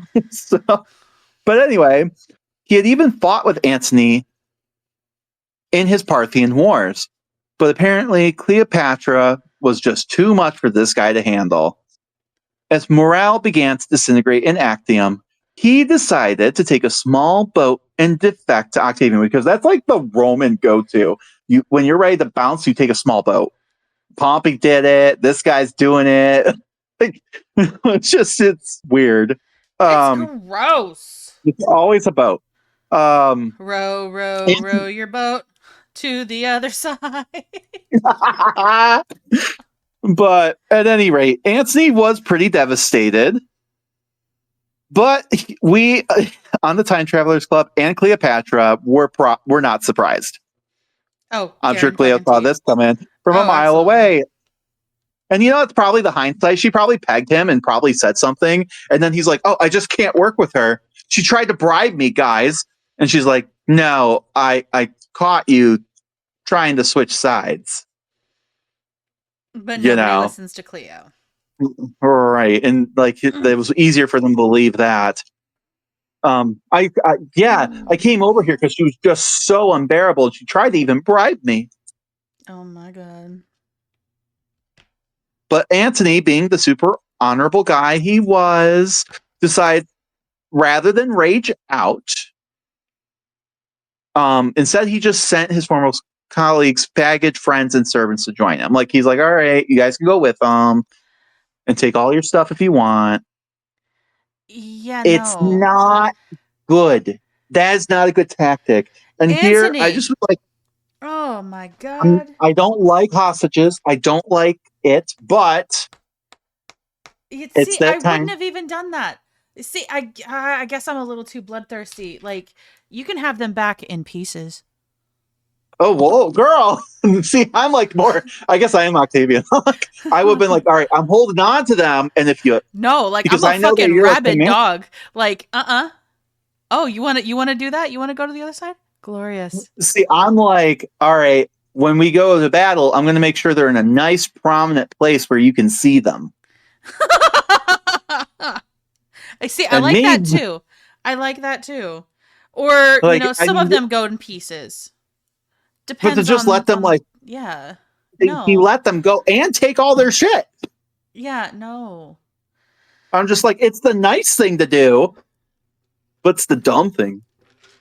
It's absolute stupidity. but by this point though, the situation at the camp was starting to take a downward spiral. It was mosquito infested and rations were running out. The men were hungry, in a sour mood, and had the privilege of staring at her fabulous tents and beautiful flagship, the Antonia, which had 10 banks of oars carved and decorated much like the ones that had, just a few years ago, sailed into Tarsus. No longer limited to his long gone commander, he began to hear from more common soldiers that Cleopatra should be sent away, but Antony refused to listen to it, and even her own allies, such as Candidus, wanted her gone. Like, we love Cleo, and we understand at the beginning why she may not have wanted to leave. But at this point, girl, read the room. And like Yeah, I get it from both sides. I understand I it know. because realistically, if she leaves, she is a coward. And she is handing over Yeah, control to the men. She is literally handing over the future of Egypt to men. She cannot do that. yeah, But if she doesn't leave, these sexist pieces of shit are going to have a little bitch fit conniption because men are apt to have little bitch fit conniptions. yeah. So, like, I mean, I guess you're answering, like, why is she not stepping to the side like she had with Caesar? You know? Yeah, because Um, obviously this is not Caesar. This is not right. Caesar. So why? Why was she not stepping to the side? Right? Perhaps it comes down to the fact that Octavian had declared war on her alone. Plus, as we've seen before, she had been shunted aside by military advisors before and ill served by intermediaries. Remember how the defectors went to the other side during the Civil Uh War? huh. And she Yeah, had like to the answer for that shit? yeah, like when that Roman, like, what do they call it? Begin with a G, like, whatever. The point is, like, that whole Roman, like, guard that she was given, and Yep. then she sent them over to like help Antony or whatever, and it was like, whoop, just kidding, we're going over to Cassius. And then her governor over in Cyprus was like, oh, I'm just going to give your entire navy up. Exactly. Like, Like, why would she trust anybody? Why would she trust no. anybody? And plus, Antony himself had kind of gone out for cigarettes and milk and just forgot to come back for a few years. So is it really any surprise that maybe she didn't trust all of Egypt's fate to Antony alone because he is known to be a fuckboy supreme? And again, he's not the one they declared war on. So if she say she wasn't there, maybe it's a little tempting for him to be like, pull a Fulvia and go, oh, that was just a crazy broad. You know, it was just crazy broads, man. That wasn't my choice. Exactly. Yeah, Exactly. he's kind of got an MO. I'm not Exactly. saying he would do that, but But how would that look? How would that look as as the ruler of Egypt, the ruler of all of Egypt, the Pharaoh, to not be there and let other people fight their battles? In this world of misogyny and masculinity, many people would be whispering that if she had stayed home, that this was proof that female rulers were not as competent as their male counterparts. A king would have been on the front lines. So let's make the argument that perhaps her being there wasn't necessarily the wrong move, but was how she was conducting herself and her inability to read the room for some reason this time. She had not soldiered like this before, especially amongst common men, and the luxury and opulence that had served her well in Alexandria, Tarsus, and Rome were not going to work out here in the middle of a swamp. And we may not like it here on the Time Travelers Club, but her outspokenness was not helping her in this particular situation. If she was going to be there, perhaps ingratiating herself with a little more with these guys would have helped. And it's not that we think that women should know how to get men and feed their egos, but it is a sign of those times. And she was in their element, unfortunately. Or perhaps they would have done it either way. We will never know. And I will always play devil's advocate here. For sure. Because if she had dropped the opulence and she had gone in there and she had been fierce battle bitch alongside these people, one, that's not her. No. I think that's the problem. This isn't her. I don't know what the right answer is. I do, and I don't. God, I feel like a piece of shit.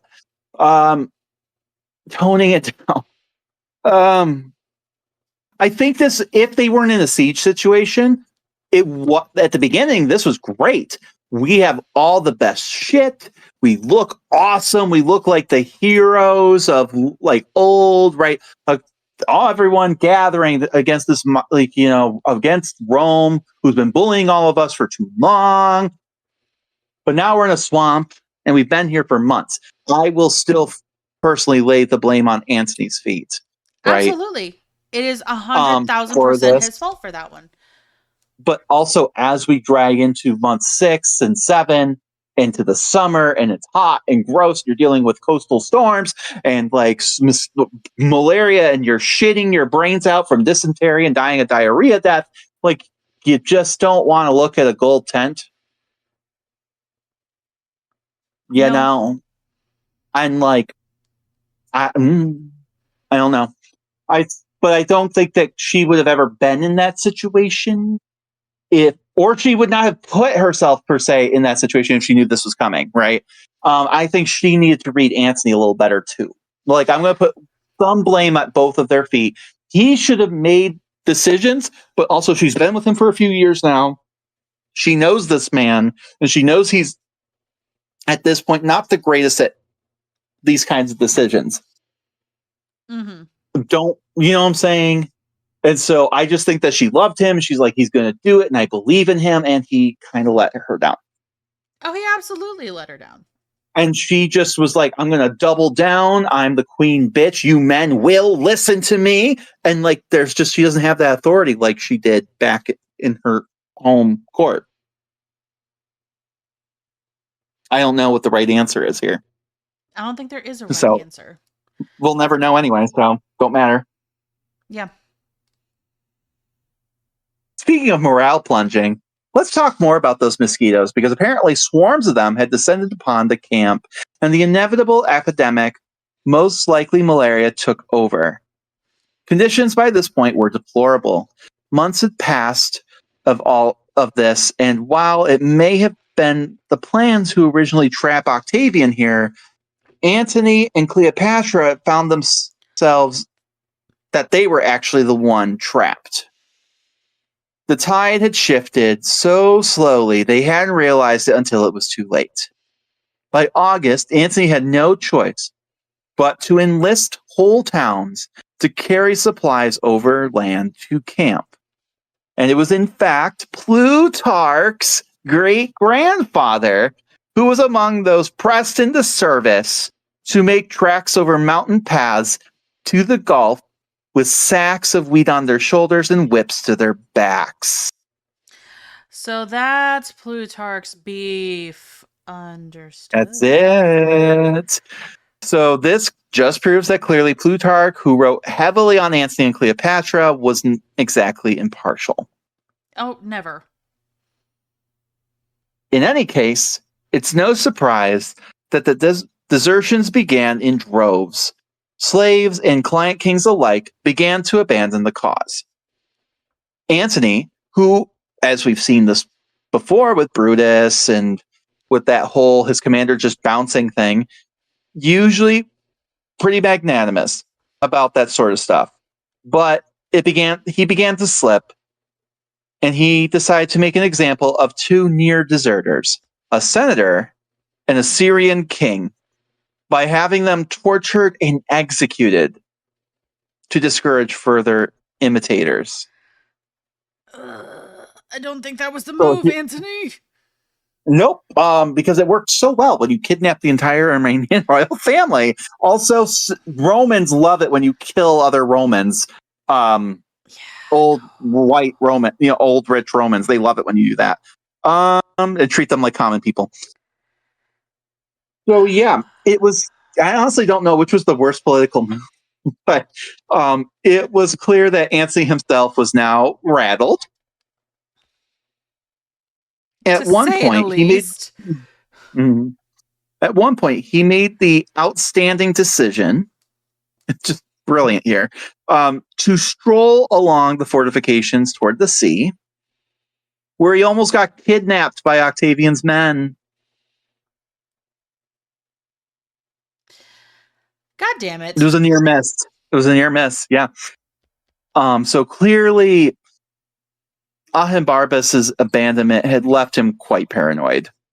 Even to the point where he couldn't trust Cleopatra, because eventually, I think I saw this coming, right? Like, Yeah. we're gonna get upset with the spouse eventually. So apparently he accused her of poisoning him. Oh my god. Yeah, and this is pretty heartbreaking because, as we've seen, Cleopatra's made so many sacrifices up to this point. She's proven her loyalty. She's proven it. Yeah. The whispers of these men and their toxic masculinity had finally gotten to him. And to prove her innocence, Stacy Schiff says, she was said to have prepared a lethal drink only to intercept the goblet as he raised it to his lips. Had she intended to kill him, she would not have done so, would she? She then sent for a prisoner to whom she handed the potion. It had the advertised effect. Schiff does point out that the story is suspect, though. Cleopatra could hardly proceed without Antony, and he was unlikely to have forgotten as much, even in an agitated state. Yeah, like, was her, What would be the point? like, again, it's spin. It's like she tried to poison. She's using deception again. It's like, oh, look, see, like, I saved you from being poisoned. Like, The thing is, that's not that proves I'm Cleopatra not poisoning spin. you. Cleopatra spin right. is putting the salted Atlantic fish on the end of the pole when he tried to trick her. Yeah. That is Yeah, and Cleopatra spin. like, but she's the poison queen and like blah blah and switch and sorceress and like that. No, you know what that is? That's Roman propaganda. That's bullshit, and I'm calling it as it is. I don't like it. Absolutely. But she also quarreled with Delius, and the two came to blows at dinner one night when he complained of the wine. According to him, it was sour, and he scoffed that in Rome, Octavian and his men drowned the finest vintages. And he would go on to proceed to tell everyone that Cleopatra meant to murder him, and that one of her physicians had confirmed it. More than likely, he was just using this as an excuse for his own defection, as he fled to Octavian, where he would spill the beans on all of Antony's battle plans. Because Roman men ain't shit, and none of them are loyal. And this is where, like, here's the thing. I love the imagery of Isis. I do. However, Isis is not the goddess for this battle. I can think of another Kemetic goddess that really just chef's kiss. And baby, you gotta spill blood. You have to have loyalty so fucking fierce that these people are willing to die for you. Yeah. And I none of them just have it.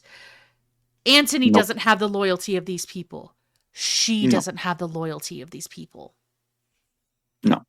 Yeah, like I mean, and just again, like maybe this guy would not have defected though if I think he just honestly he saw the situation. He's like, this guy ain't going to make a decision. We've gone beyond the point of no return. By the time this guy makes a move, it's going to be too late. I'm going to do me right. And of course, he used her as the excuse to get out of Dodge, but he had already made up his mind. Oh, absolutely. But I just hate that he used her as the fucking scapegoat.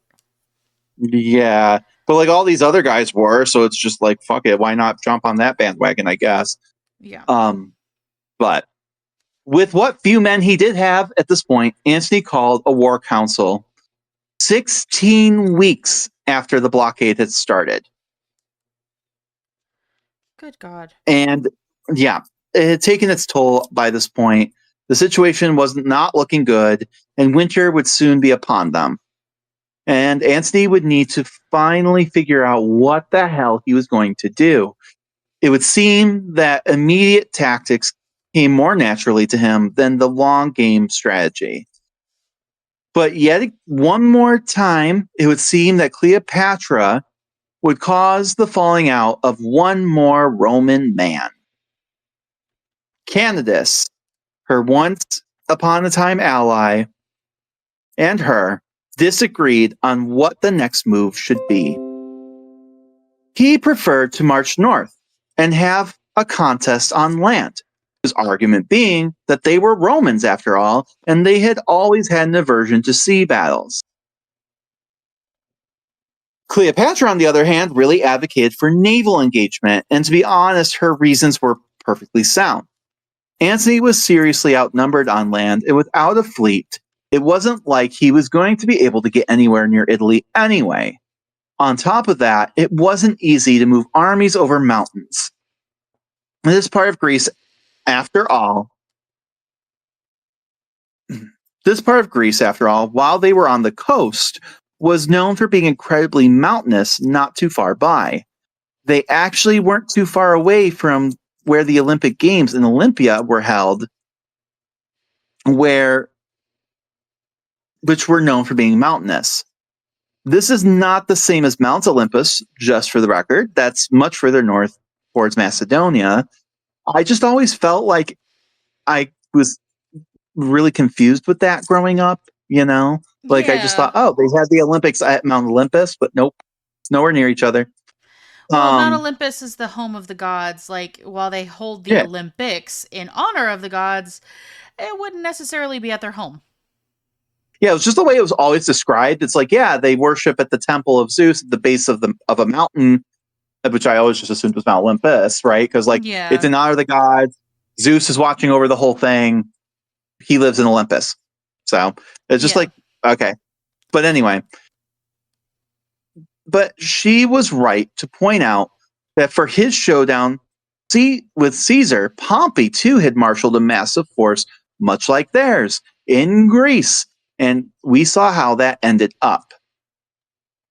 Cleopatra herself had donated 60 ships to that fleet, and yet Pompey had elected to ignore his navy, which had been far superior to Caesar's. He would pay for that blunder with carnage, robbed of his army, and, well, eventually without his head on her Egyptian shores. So she was definitely speaking from personal experience here. Something the other one perhaps didn't have. Again, we're seeing she read the commentaries. Learn from your past mistakes. Don't let history repeat itself. But she had a vagina. So we know where this is going. She's not supposed to comment on such things. Right. And we all know where this is going, right? Just kidding. Mark Antony to the rescue. He actually agreed with her, which is honestly pretty refreshing. And surprising. I'm surprising, but also honestly a little too late. But whatever, we got there. So because he had also been there and understood exactly what the hell she was talking about. So he decided to go for that naval campaign. And based on what we're about to learn later, I think Canada here decided to hang back. It's not like explicitly stated that way, but no spoilers. I mean, I feel like it's not really a spoiler, but yeah, we'll see why I think that later. Later, Plutarch would say that he was swayed by emotion. But as we're seeing, there is another option where, oh my God, despite being a woman, she made sense and had sound reason and a better argument. Can't possibly happen. She was against a man, right? Right. Well, I mean, I guess better argument on paper, but we'll see. Yeah. It was pretty plain, though, for Antony that Octavian not only had a coherent narrative, but a more unified force.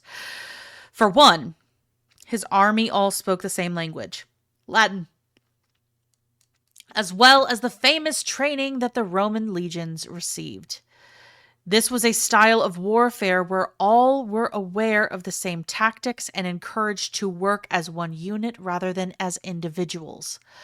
On land, the advantage would be to Octavian, but on the sea, they were far more evenly matched. Antony tried to explain this to his men, but few of them could swim. Plus, a woman had come up with the idea, so it can't be good. And apparently, one veteran threw himself upon Antony and busted out his astonishing collection of scars, claiming, how could Antony insult these wounds to invest his hopes in miserable logs of wood? Let the Egyptians and Phoenicians do their fighting at sea, but give us land on which we are accustomed to stand and either conquer our enemies or die. We argue, if you're so afraid of dying, then why do you care about going out to sea? Antony apparently just smiled and nodded, but said nothing. Over the next few days... Also, that was really weird. Yeah. That was really weird. This guy's weird. Just like... It reminds me of that scene with Gaston, and he just rips open his shirt, just bare chest, and every last inch of me covered in hair, fucking. Every inch of me covered in scars. Look at these scars! That's. Look at them. I think look at him. He was just having a moment of, I need somebody to see my body. I think he was just hangry. That too. But over the next few days, Cleopatra would eventually be greeted with a familiar scent. That was the smell of burning cedar and resin, one she would have been familiar with from the Alexandrine harbor 17 years earlier. Antony dragged some 80 of her ships to the beach and set them ablaze, as he no longer had the crew to man the fleet and could not risk it falling into Octavian's hands. This poor girl, what a waste of fucking money. And Julius Caesar had done this too. I mean, I guess it's not their money lost, so they don't give a fuck. But I suppose they do have a point, but still. If I were her, I'd probably just not invest in that many ships anymore for these guys, because clearly they're not going to use them. Pompey, Caesar, now Antony, all of them clean. They need ships, but when the time comes, it seems like they're just always good at lighting them on fire. And those were really expensive for her too, because to get the wood for them, it would have all had to have been imported. And while the Greeks may have been seafaring people, the Ptolemies had been in Egypt for a long time, and those were not seafaring people. So having the craftsmen and the materials to make these things had to have been just as much more expensive. For real. I mean, because you're talking about they're using cedar wood that's going to be from Lebanon. Well, today, let's say Lebanon, right? And then you have to import the actual people, the shipbuilders who know what they're doing, because they're doing specific styles of ship from the Greek and Roman world. So you've got to do that. It just It's insane. It's stupidity. It's absolute stupidity. And here's the thing. We've been saying that Antony could not make a choice. Here's Yeah, the thing. that's it. People have such black and white thinking when it comes to decision making. You make choice A, you make choice B. There is always a choice C. And sometimes choice C is staying still and not making a choice. That is still a choice. Mm-hmm. And I the would say in this moment you do situation that, too. Yeah. the moment you do that, you are no longer a leader. Yeah. I think there's a difference, right, between like, okay, I need a little bit of time to like, if it was like he was waiting for certain resources to come in or something like that, that'd be one thing. But nothing there saying that. Everyone was there ready to go Yeah. and just waited And too how long. many people fucking died because of his inability to just say now? Yeah. Like, Because they you had need a few fucking days to come up with a malaria going on. They were having the death shits. Yeah. And it just like the reality of the situation was he backed himself into a hole, realized, fuck, I backed in wrong and I don't know how to get out of it. Like, Wouldn't you and rather now like everyone's fight saying, your way out than fucking stay put? well, and the thing is we're about to see, even with the lack of, like, honestly, a lot of things going against him, it was never like an easy victory, you know? It was never set in stone. So honestly, I firmly believe that if he had months ago just said, all right, we're doing it, we're busting out, they would have definitely lived to fight another day, if not just won the thing. Absolutely. Absolutely. And I'm getting more pissed as as we're reading this because I'm just like, you stupid fucking testicle haver. You stupid fucking testicle haver. So, yeah. So, a storm would eventually blow in to extinguish what was left of the wreckage, and for 4 days, gale winds and drenching rains lashed the coast. One could only imagine how miserable these poor fuckers were on the salty marsh right on the coast. Under the cover of darkness on the evening of September the 1st, Cleopatra's officers secretly loaded her chests of treasure onto her flagship, the Antonia. Several other transport ships took on additional wealth as well as a hoard of royal tableware, apparently. Which, how much tableware do you need? You know, where several transport ships needed to be involved. But by sunrise, though, Antony had embarked with 20,000 soldiers and with them thousands of archers and slingers. Cleopatra and her remaining 60 ships would take up the rear as much to head off deserters as for protection. It was clear right here that she was never meant to take part in the fighting, just to make a mental note that might come back as an important thing later. So it's time to set the stage for perhaps one of the most infamous battles from this time period. It's definitely the most famous one in Cleopatra's life. This is the Battle of Actium. So let's start with Antony. He possessed roughly 230 warships. This is reduced from those original 500. Yeah. And burning those he couldn't ban. These were mostly quinqueremes. So there's triremes, quadremes, quinqueremes, right? Mm-hmm. So these are massive, high-walled galleys with reinforced prows, designed to smash through enemy lines and rain missiles from high towers. These are like the man of wars from like the colonial era. These are battleships, Yep. massive. They would have been terrifying at this time period, right? Yeah. However, as we've covered in nauseum at this point, they were severely undermanned, and those who did remain were sick and malnourished.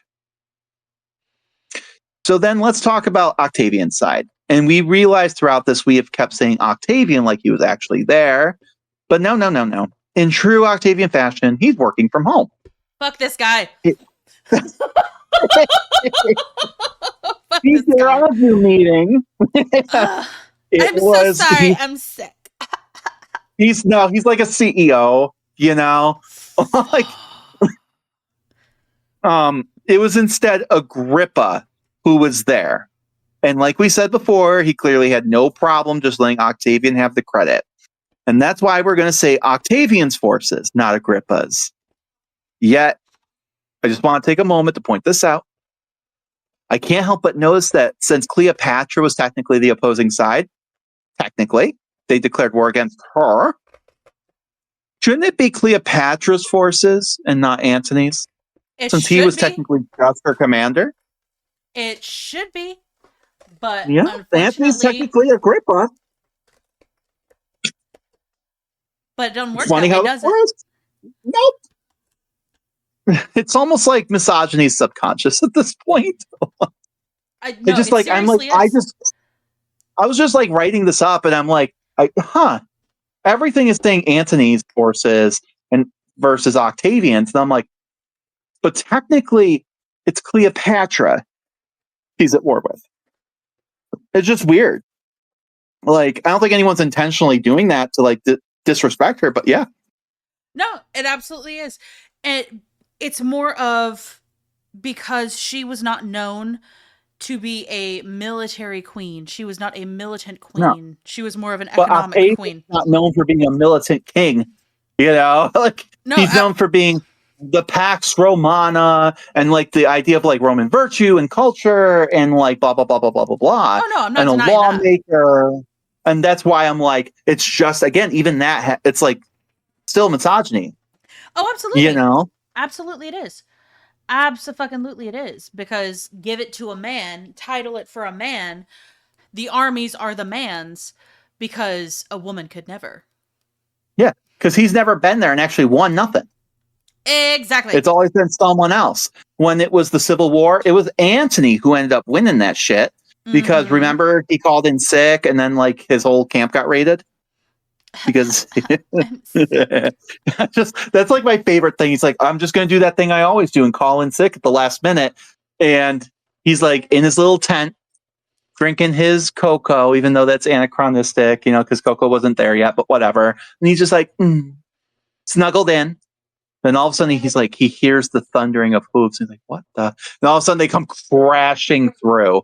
Like he thought he could stay home and stay out of it. And it came to him. And I love that. And he learned from that by staying at Rome. So, Indeed. Yeah. So Agrippa commanded over 400 oh God. 400 Lubernians. These were small, low-slung, and incredibly fast. These were stocked with presumably well-rested and definitely more positive-minded troops. For hours, though, these fleets stared each other down in the silence of the Gulf.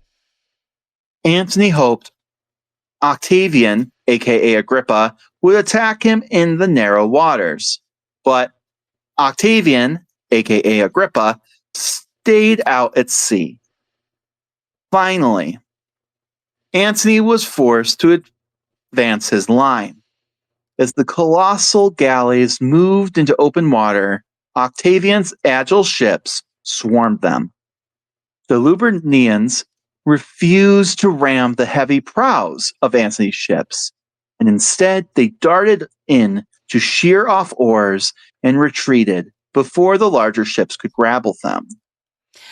The battle presented a fascinating clash of naval philosophies. Antony commanded massive quinqueremes, towering wooden fortresses equipped with catapults and towers. Okay? They were built to ram and crush, designed to be impenetrable. Agrippa deployed smaller, nimbler Liburnian vessels. They couldn't match the heavy ships in a head-on collision, but they could dance around them, snapping at their oars like a pack of wolves. At noon, the wind finally favored a move. Antony's massive right wing surged forward, hoping to turn Octavian's flank. Agrippa responded by drawing his line back, pulling the heavy Egyptian ships further out into open sea, where they lost the protection of the coast. The sea became a chaotic melee. Because Octavian's ships were too small to ram the giants, they resorted to targeting oars, in hopes of shearing off the rowing banks to leave the giants dead in the water. They also launched flaming projectiles into the wooden towers and used the harpax, a catapult-launched grappling hook, to pull ships close for hand-to-hand combat. The turning point remains one of history's greatest debates. The battle turned into a chaotic stalemate until early afternoon. Suddenly, a signal was given. Cleopatra's squadron of 60 ships, which they had been holding in reserve behind the lines, raised their sails and surged forward. They did not engage the enemy. They smashed through the center of the formation and fled south towards Egypt. Seeing this, Antony did the unthinkable. Some claimed Antony, seeing his lover depart, lost his nerve. Plutarch, whatever his reasons, he abandoned his flagship, boarded a smaller galley, because we always go to a smaller boat, and chased after her, leaving his men to fight a battle that was now fundamentally lost. Now, let's remember what Courtney said earlier, that Cleopatra was a non-combatant, right? Mm-hmm. She wasn't meant to fight. She was essentially the floating treasury, hospital, and had all the non-combatants at this point, like all the wives and families, staff, like the people who are cooking your food and crap, the nurses, they're all there. Right? Mm-hmm. And even today, though, people describe the scene as an abandonment of duty, that she left Antony without warning and just pieced out, abandoned the army due to being a woman out of her element. Like, oh, she was a non-combatant queen. She's Literally, always been yes. a non-fucking combatant. What the fuck, guys? Like, but at the same time, like, she literally is non-combatant. It's not like she's got this. Those 60 ships are not a reserve. They have to bring all their money with them, remember? Mm-hmm. Like, she probably had just enough people to, like, protect those ships, and that's about it. But, like, her getting involved ain't going to do anybody any favor. So what I think happened, right, was that this was in fact probably always the plan. Hence the signal. If shit went south, she was to take the treasury and the non-combatants to safety. Makes sense. Like, but that didn't stop later historians from speculating and scandalizing it. Like Plutarch, who makes the lurid comment that, quote, the heart of the lover belongs to another's body, and the general followed the woman as if he had been part of her and must move where she went. Because apparently Antony was just some lovesick puppy. Have they never heard of a tactical retreat? Right. Breaking the line, actually getting away from a siege, being able to go to a place where you actually have the ability to, like, maneuver and get more supplies and medicine? I almost don't. Right. And I don't even know if it goes even that far, but yes. Here's my thing. No matter the reason, ultimately, none of this had been communicated with anyone else on Antony's side. That's the problem. Cleo may have known, but as I think I'm about to show you, I don't think anyone else knew, right? Disheartened, confused, the Antonian fleet fought on until nightfall before surrendering. Like, so they're still going. They're like, where the hell is he going? Maybe he's going to get more troops. I don't know. So they just keep going. And then the army on land under Canidus because that's where I'm like, I think he just absolutely refused to go with them. Mm-hmm. Like, I don't think there was a tactical reason to leave him there, which then even tells me there, um, if Candace hadn't had his panties in a bunch, they probably would have won. Absolutely. So if Antony hadn't waited, if Candace hadn't had his panties in a bunch, they would have won. But instead, we're going to blame Cleo, who was a non-combatant, who had the treasury and was told, if I send the signal, you need to bounce. And we're going to blame that the battle was lost to this day on her. Oh, of course, because woman. It's her fault, not Candace, who held out for 7 days, apparently waiting for Antony to return. But then when he didn't, 19 legions surrendered en masse to Octavian. Those 19 legions, I feel like, would have been real helpful. Yeah. Probably could have manned those 80 ships. Just saying. Maybe not, but at least a few of them. Something. What the hell? Like, right. Abandoned by their commander, they also laid down their arms. The war was effectively lost in a single afternoon.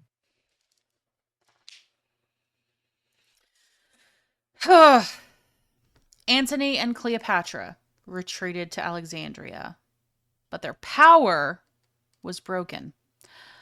Octavian spent the winter of 31 to 30 BCE consolidating his gains.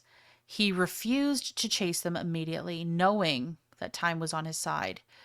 He marched overland through Syria and Judea, accepting the submission of the client kings who had once sworn fealty to Antony. In the west, Antony attempted to secure the 4 legions stationed in Cyrenaica, modern Libya, under Lucius Pinarius. But when Antony's messengers arrived, had them executed, and declared for Octavian. So I want to say this for a moment. Like, I feel like up until doing the research for this, I don't know. It's the way they tell the story. It would always be like, okay, so Cleopatra retreats, Octavian chases after her, they've lost everything, and then not long after this, the big deed immediately follows, right? Mm-hmm. We're seeing already that it's almost a year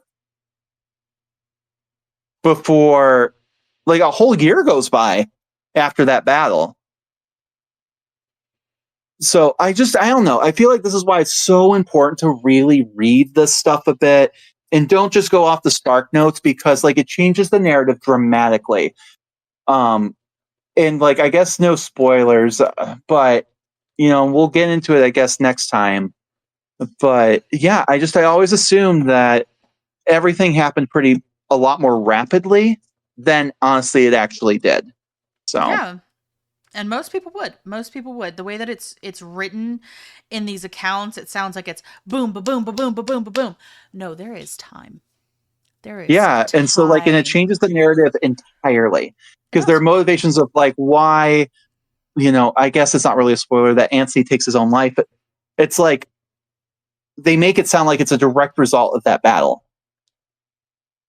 and But it's that makes not. no No sense. sense. It makes no sense if a whole year has gone by. Mm-hmm. If all was lost, why are they bothering to fight back? Because a whole year went by. Exactly. That's why. We have the hindsight to understand that this was, yeah, that battle was kind of the final nail in the coffin. They just didn't realize that. And that is the tragedy here. Yeah. So the end came in the summer of 30 BCE. Octavian launched a 2-pronged invasion of Egypt. Pinarius marched from the west and Octavian from the east. Antony, in a flash of his old brilliance, led a cavalry charge outside the walls of Alexandria, routing Octavian's advanced guard. But it was a hollow victory.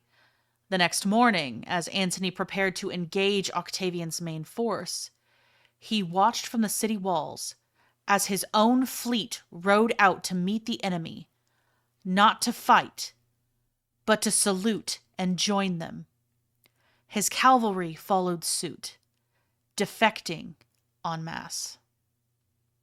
And that is where we're going to leave it before the final episode of this season next time. Oh. My heart hurts. If you like what you heard today, please give us a positive review on whatever platform you listen to this podcast on. It goes a long way for us to appease the algorithm gods and get this suggested to others just like you.